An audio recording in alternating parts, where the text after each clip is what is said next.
જય સ્વામિનારાયણ વિદ્યાર્થી મિત્રો, શ્રી સ્વામિનારાયણ વિદ્યાસાગરના ઓનલાઈન અભ્યાસમાં આપ સર્વનું હાર્દિક સ્વાગત છે। તો વિદ્યાર્થી મિત્રો, આજે આપણે ભણીશું ઇંગ્લિશ યુનિટ 2 થિંગ્સ અરાઉન્ડ અસ, એટલે કે આપણી આસપાસની વસ્તુઓ। આની પહેલાના વિડિયોમાં આપણે થિંગ્સ અરાઉન્ડ અસ જ ભણ્યા હતા, પરંતુ એની એક્ટિવિટીઝ 1 to 10 એમાં આપણે વિવિધ આકારો એટલે કે શેપ એના વિશે આપણે માહિતી મેળવી લીધી। આજે આપણે એક્ટિવિટીઝ 11, 12 અને 13 વિશે માહિતી મેળવીશું। તો બધાયનું ધ્યાન પુસ્તકમાં એક્ટિવિટીઝ 11 એમાં આપ્યું છે ચિત્ર જુઓ અને શિક્ષકની મદદથી બોલો। તો અહીંયા આપણને શું આપ્યું છે કે વર્ગખંડમાં ઉપલબ્ધ અન્ય વસ્તુઓ સાથે પણ આ પ્રવૃત્તિ છે એ આપણે કરી શકીએ છીએ। તો અહીંયા આપણને અલગ અલગ ચિત્ર આપ્યા છે અને સાથે એના વાક્યો પણ આપ્યા છે, એ આપણે સમજીશું। તો પહેલું ચિત્ર છે એમાં આપણે જોઈશું this is a coconut tree, એટલે કે આ નાળિયેરનું ઝાડ છે।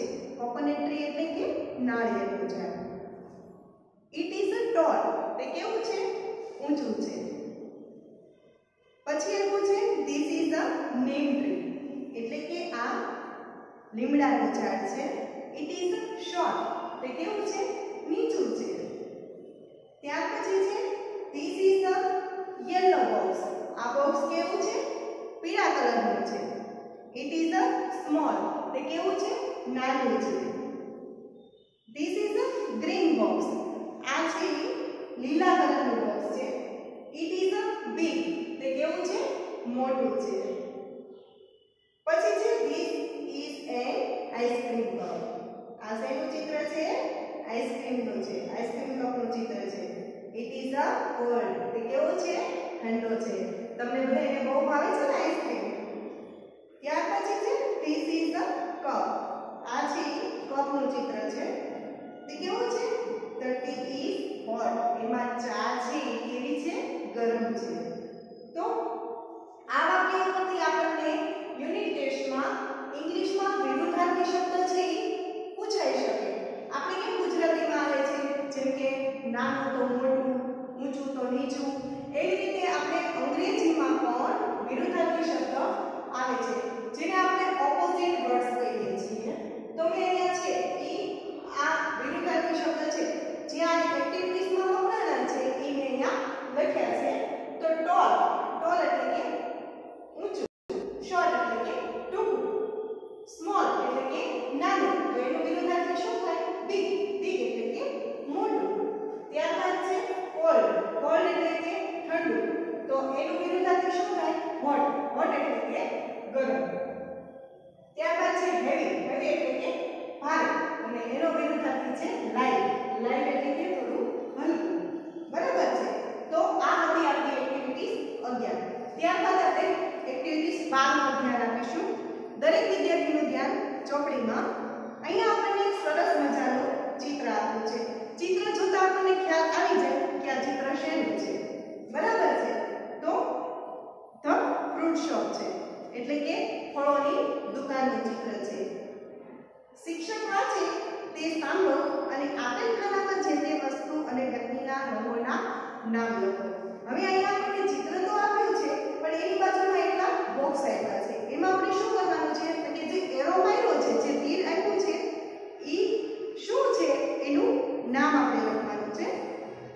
તો પહેલું છે એ પેલા બોર્ડ ઉપર જે એરો માર્યો છે એમાં આવશે સાઇન બોર્ડ। પછી બીજું છે ઓલા ભાઈ જે બેઠા છે દુકાનદાર, એની ઉપર છે તો એ છે શોપકીપર, શોપકીપર એટલે કે દુકાનદાર। ત્યાર પછી પેલા છોકરાની ટોપી ઉપર એરો માર્યો છે તો એમાં આપણે લખશું કેપ, કેપ એટલે કે ટોપી। પછી આવશે શર્ટ અને પછી હાથમાં શું છે? બાસ્કેટ, એટલે આપણે એમાં બાસ્કેટ લખશું, ટોપલી। બરાબર? ત્યારબાદ આ બાજુ જુઓ, ઉપર જે ખાનું આપ્યું છે એ છે બનાનાસ, એટલે કે કેળાઓ, અને નીચે જે ટોપલો છે દ્રાક્ષનો, ત્યાં આપણે લખશું ગ્રેપ્સ, ગ્રેપ્સ એટલે કે દ્રાક્ષ। હવે એની નીચે તમને થોડા વાક્યો આપ્યા છે પેરેગ્રાફ સ્વરૂપે, એ આપણે સમજીશું। ધીસ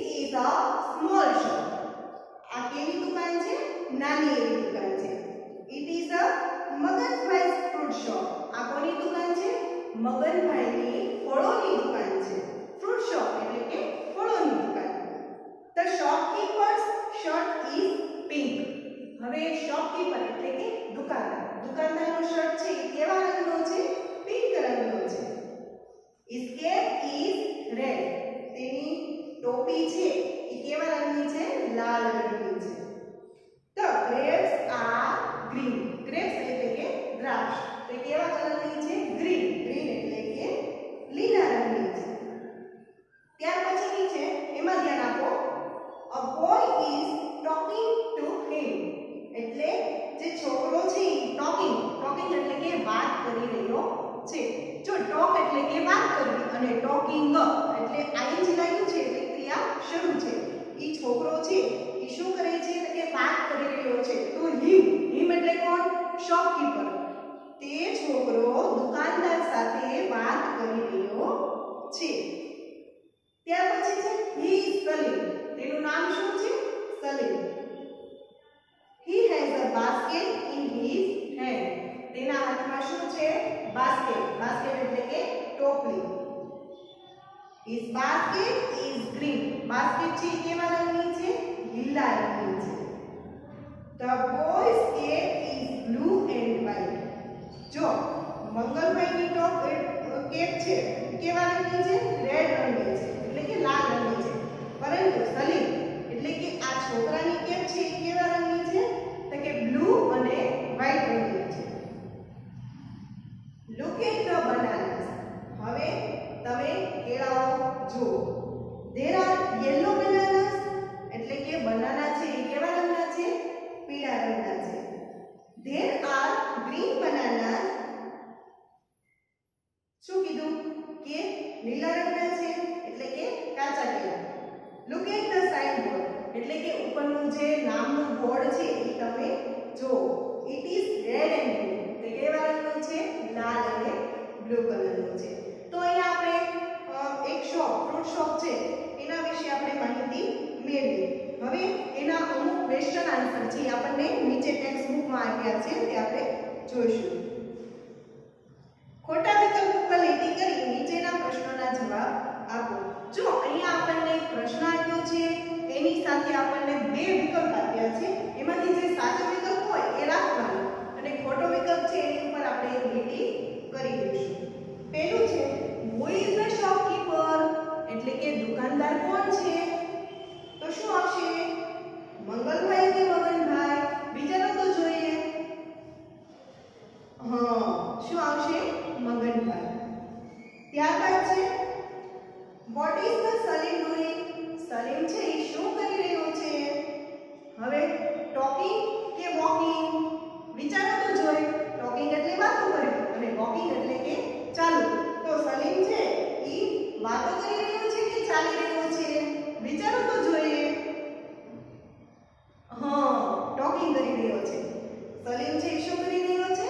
વાતો કરી રહ્યો છે. એટલે વોકિંગ ઉપર આપણે લીટો મારશું. ત્યારબાદ છે what is the color of Maganbhai shirt? Maganbhai છે એના શર્ટનો કલર છે કેવા રંગનો છે? પિંક આવશે કે પર્પલ? પિંક. એટલે પર્પલ ઉપર આપણે લીટો મારશું. ત્યારબાદ છે are there mangoes in this shop? શું આ દુકાનમાં છે કેરી છે? જુઓ તો જોઈ. તો શું આવશે? Yes. are the grapes are green? શું આ દ્રાક્ષ છે એ ગ્રીન રંગની છે? યસ. ત્યારબાદ આપણે એક્ટિવિટીઝ બાય બાય છે એ આપણે એક્ટિવિટીઝ 13 જોઈશું. તો નીચેની કવિતા સાંભળો અને ગાઓ. તમારા ગુજરાતી પાઠ્યપુસ્તકમાં આવી જ એક કવિતા છે એ આપેલી છે તે તમે ઓળખો. બરાબર છે. આપણે ગુજરાતીમાં યાદ કરો તો જોઈએ. ટમેટા વાળું છે એ કયું કાવ્ય આપણે ભણ્યા હતા? એકમ 2 ઠંડી. બરાબર છે. તો એ જ કાવ્ય છે અહીંયા અંગ્રેજીમાં એ જ પોયમ સ્વરૂપે આપેલું છે. તો તેનો આપણે અભ્યાસ કરીશું. ચલો દરેકનું ધ્યાન ચોપડીમાં. તો એક્ટિવિટીઝ 13 નું નામ છે ટોમેટો સેઝ. એટલે કે ટમેટું કહે છે. તો આપણે એ જોઈશું. તેમાં છે ટોમેટો રે tomato fat like a pot. શું કીધું? ટમેટો રે ટમેટું કેવું? તો કે માટલા જેવું ટમેટું. Shaking in the fridge shouted a lot. શું કીધું? કે ઈ શું કરે છે? ફ્રીજમાં છે અને ધ્રુજી રહ્યું છે એટલે રાડો નાખે છે. આંટી આંટી દૂધી આંટી ગીવ મી અ કોટ.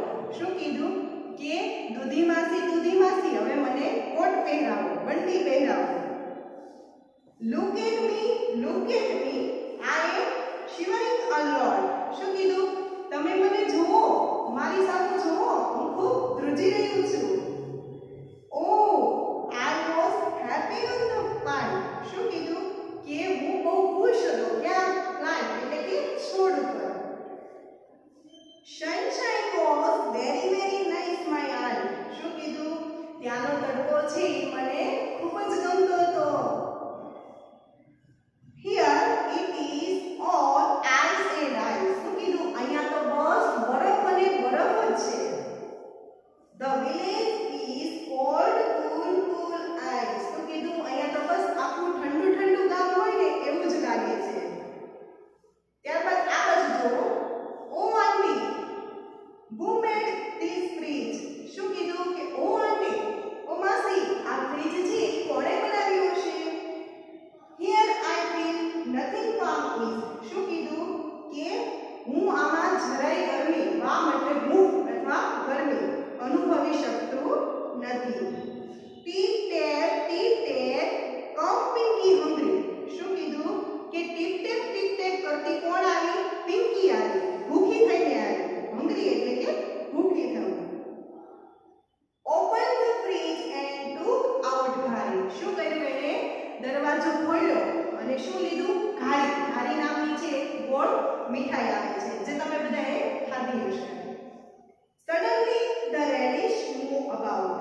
તરત જ તે મોડાભાઈ છે એ ખસ્યા અને tip tap come to tomato out. એટલે કે મોડાભાઈ ખસ્યા એટલે ટમેટું છે ક્યાં આવી ગયું? ફ્રીજની બહાર આવી ગયું. Soon sun ray across the sky. શું કીધું? કે થોડીક જ વારમાં સન એટલે કે સૂર્ય ઈ છે આકાશમાંથી સૂર્ય નીકળ્યો. Gift tomato a pot of warm sunshine.